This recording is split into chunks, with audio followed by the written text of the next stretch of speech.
पारू या मालिकेच्या आजच्या भागामध्ये आपण पाहत आहोत की सगळेजण मिळून पारूची वाट बघत असतात. पारू अजयला चकवा देऊन घरी पळून निघून येते.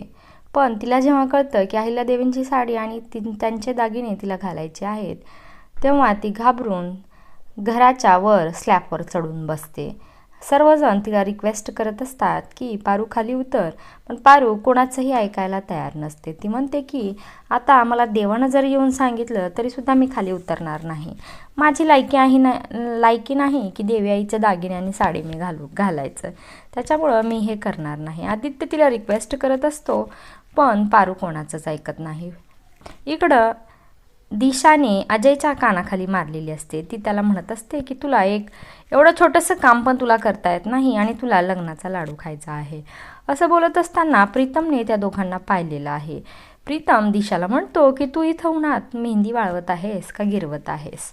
त्यावेळेस प्रीतम म्हणतो की मला या दिशावर लक्ष ठेवायला लागेल. दिशा नेमकाच काहीतरी काळाबाजार करत आहे. आदित्य पारूला घेऊन अहिल्यादेवींच्या समोर जातो आणि म्हणतो की आई, तू हिला परवानगी दिली आहेस असं सांग. त्यावेळेस पारू फोटोशूटला तयार होईल.